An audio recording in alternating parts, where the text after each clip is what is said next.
Salam kasih. Ketika dunia sedang meragukan cinta. Ketika dunia berpikir cinta adalah soal perasaan sesaat. Ketika engkau jatuh cinta karena kecantikan atau karena keuangan. Atau karena sebuah sentuhan seksual. Maka sebenarnya Alkitab berkata yang berbeda tentang cinta. Biarlah kita hari ini belajar tentang cinta. Extravagant love. Kita baca di dalam Kidung Agung 8 ayat 5. Siapakah yang muncul dari padang gurun yang bersandar pada kekasih? Saudara, di Alkitab penuh dengan contoh-contoh mereka yang keluar dari padang gurun. Tidak ada seorang pun yang tidak pernah melewati padang gurun. Saudara, padang gurun adalah lambang bahwa dalam perjalanan kehidupan ini kita mengalami tantangan, kita mengalami sebuah masa penderitaan. Masa yang berat, masa di mana kita menghadapi begitu banyak tantangan, masa di mana kita tidak punya yang banyak. Saudara, mungkin kita cuma sekedar cukup makan, mungkin sehari cuma bisa makan satu kali. Mungkin kita berkata, kenapa orang lain bisa menikmati begitu banyak hal dan saya tidak ada uang. Pas sekali, itulah padang gurun. Tapi Alkitab menunjukkan padang gurun tidak pernah menghentikan mereka yang memiliki cinta. Padang gurun membuat Musa keluar sebagai orang yang melihat mujizat Tuhan. Padang gurun membuat Musa bahkan melakukan ajaib, banyak sekali tanda-tanda yang luar biasa. Mulai dari menurunkan mana, membelah saudara yang namanya batu karang mengeluarkan air. Dan segala macam kemenangan demi kemenangan. Saudara, padang gurun membuat Joshua menjadi seorang pahlawan yang gagah berani. Membuktikan kesetiaannya dan menjadi pemimpin besar. Padang gurun membuat Kaleb seorang Edom. Memiliki Hebron, memiliki tanah perjanjian. Saudara, padang gurun membuat Paulus menjadi seseorang yang menyintai Tuhan dari seorang pembunuh. Bahkan padang gurun membuat Yesus keluar sebagai anak Allah yang dilayani oleh malaikat karena mengalahkan iblis. Hari ini, apakah saudara ingin berhenti di padang gurun? Dan saudara menyerah. Dan saudara berkata, Tuhan, kau tidak adil. Engkau membuat aku ada di padang gurun. Dan saya mau berkata, semua orang harus melewati padang gurun. Padang gurun tidak pernah dibuat untuk engkau tinggal di situ. Padang gurun dibuat untuk engkau melewatinya dan menjadi sangat kuat. Hari ini firman-Nya berkata, mereka yang punya cinta, mereka yang bersandar pada kekasihnya, mereka yang bersandar kepada Tuhan, mereka akan keluar dari padang gurun dengan sorak-sorai. Pada saat kita ada di dalam lembah atau di dalam padang gurun, maka itulah saat kita harus bersandar. Itulah saat dimana kita tahu kekuatan manusia sangat terbatas. Tidak ada yang namanya kekuatan kita yang membuat kita sanggup untuk keluar dari padang gurun. Tapi jangan pernah takut, ada Tuhan yang setia.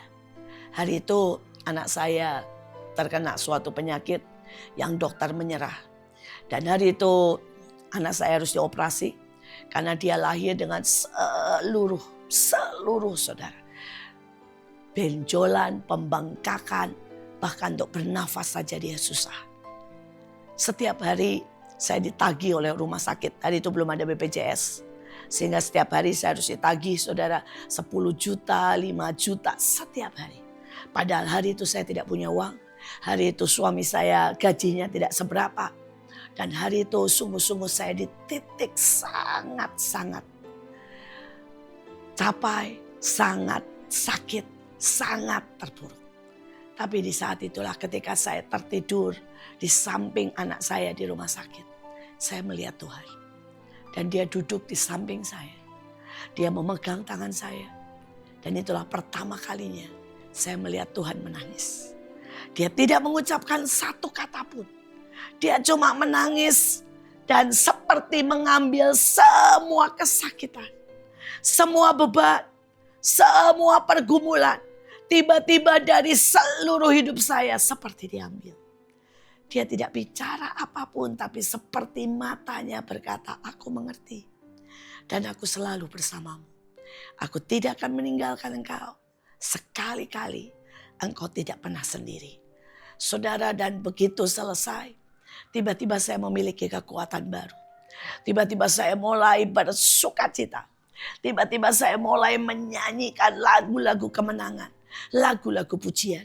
Saudara, dan tiba-tiba hanya pada saat saya berkata, Tuhan, aku percaya engkau ada di dekatku. Aku percaya engkau berjalan bersamaku. Aku percaya, dan itu saya manifestasikan dengan menyanyi. Saya manifestasikan dengan bersyukur. Saya mulai bersyukur dan berkata, Tuhan, thank you, thank you, thank you. Padahal keadaan tidak berubah. Tapi saya mulai bersyukur, saya mulai menyanyi, saya mulai benar-benar dari dalam hati saya berkata, apapun terjadi aku tahu, aku tidak sendiri. Tiba-tiba keadaan semua berubah. Ada seorang ibu datang dan dia tiba-tiba menyerahkan saudara 20 juta. Dan itu cukup untuk menutup banyak hal. Tiba-tiba ada orang lagi datang. Dan dia pergi ke bagian administrasi. Dan berkata, saya taruh cek. Dan semua kebutuhan saya tutup. Saudara, dan terus Tuhan ciptakan keajaiban-keajaiban. Hari itu anak saya membutuhkan air susu. Dan karena saya ASI, saudara ya. Karena saya sangat stres, ASI tidak keluar setetes pun. Saudara, dan hari itu tiba-tiba ada seseorang yang baru melahirkan, menawarkan saudara ASInya. Saudara, karena ASInya sangat berlimpah. Saya berkata, Tuhan, engkau Allah yang menyediakan. Dia Yehova Jireh. Dan kemudian mulailah berdatangan orang-orang yang mendoakan, menguatkan. Walaupun ujungnya anak saya meninggal dunia. Tapi saya melihat malaikat Tuhan menggendongnya, memeluknya. Dan hari itu, pengalaman itu tidak membuat saya trauma. Pengalaman itu tidak membuat saya sakit. Pengalaman itu tidak membuat saya berhenti dan kecewa dan menolak Tuhan. Itulah pengalaman di mana saya merasakan Tuhan berjalan bersama saya. Saya tidak tahu berapa banyak saudara yang dengarkan khotbah saya. Engkau sedang ada di padang gurun. Sekali lagi jangan berhenti. Pada waktu engkau menyerah, engkau bunuh diri atau engkau marah, berarti engkau memutuskan untuk diam di padang gurun. Tapi pada waktu engkau mulai mengucap syukur, engkau menaikkan tangan dan berkata, Tuhan pegang tanganku. Engkau mulai berdoa, berdeklarasi dengan kuat. Engkau mulai berperang melawan kuasa-kuasa kegelapan. Engkau mulai berteriak-teriak mengambil berkat Tuhan. Itu manifestasi imanmu yang membuat engkau keluar dari padang gurun. Saya tidak tahu apa yang sedang kau alami. Tapi hati saya berkata, kalau saudara dengar firman ini dan saudara sedang sakit, jangan berpikir penyakit itu akan membunuhmu. Tapi penyakit itu akan membuat engkau melihat kemuliaan Tuhan. Kalau hari ini kau dengar firman ini dan engkau sedang memiliki hutang yang besar, percayalah ada Yehova Jireh yang akan membangkitkan engkau dan membuat engkau punya pekerjaan baru dan engkau bisa menyelesaikan hutangmu. Sekali lagi, kalau engkau hari ini mendengar dan melihat dan engkau sedang berkata keluargaku hancur, ceritanya belum sampai di situ. Tuhan akan memberikanmu keluarga yang berbeda. Mungkin itu keluarga ilahi, teman-teman sepelayanan, atau itu keluarga yang baru, atau keluarga yang lama dipulihkan. Saya tidak tahu. Tapi saya mau berkata, Tuhan jelas berkata, belum selesai. Cerita baru sampai koma, belum titik. Kita baru di tengah perjalanan. Bahkan beberapa orang kau baru di awal perjalanan. Engkau belum di akhir. Dan di akhir ada cerita kemenangan. Di akhir ada cerita kemuliaan. Di akhir ada cerita sukacita. Sekali lagi, biarlah kita dengan cinta yang ekstravagan. Yaitu cintanya, yaitu keajaibannya, yaitu anugerahnya. Saudara, kita akan lewati semuanya.